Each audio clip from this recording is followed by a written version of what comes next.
There are rules in every family. Love him from afar.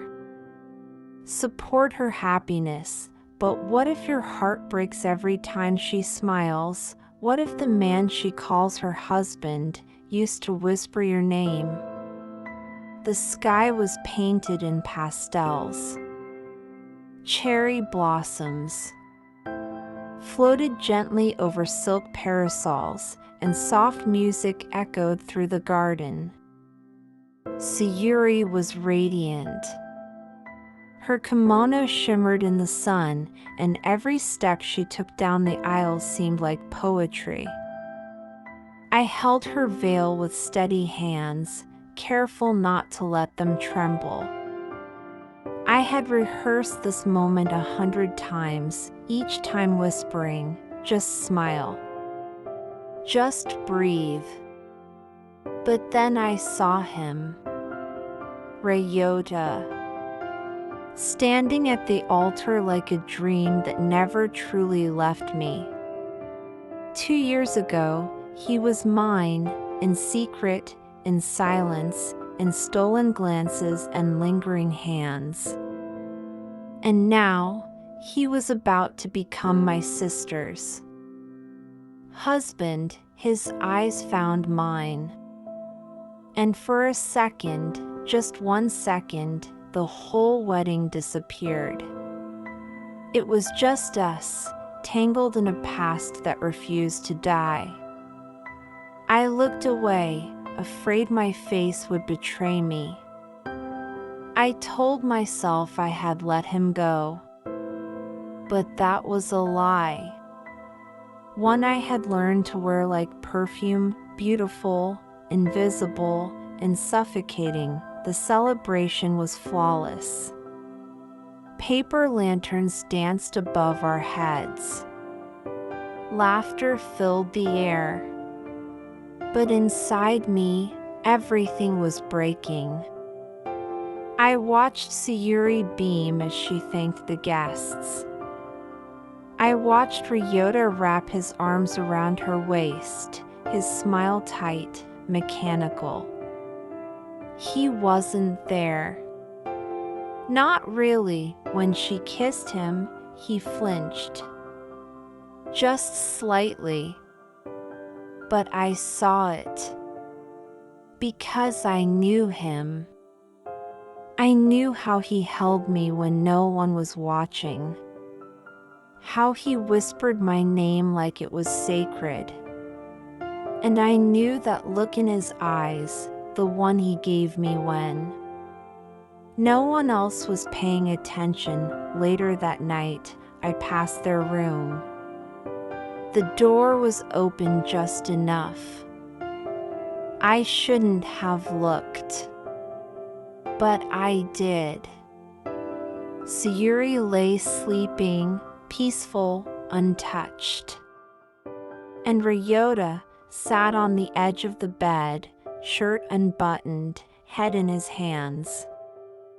When he looked up and saw me, he didn't smile. He didn't blink. He just whispered, "Why didn't you stop me?" The next morning was soaked in sunlight and lies. Sayuri hummed in the kitchen, pouring tea into porcelain cups. Her face glowed with contentment. "You looked so beautiful last night," she said. "I'm so lucky to have you." I nodded, biting the inside of my cheek. "You always take care of me," she added. "One day, you'll let someone take care of you." Her voice was kind, gentle, innocent, and every word carved deeper into my chest. What would she do if she knew? If she saw the truth hiding in my silence? That I had once felt Ryota's lips against mine? That his hands had once memorized my skin, not hers? That last night, he had asked me why I let him marry her. I tried to pull away, to forget, but Ryota didn't let me. Every hallway became a trap, every meal a test. And when he passed me behind the sliding doors, his fingers brushed mine. A whisper of heat, a reminder. We were dancing on a line that could destroy everything. That night, the moon hung low, casting long shadows across the garden. I walked barefoot to the cherry tree, the one where it all began. 2 summers ago, Ryota and I had shared our first kiss under those very branches. I had worn white.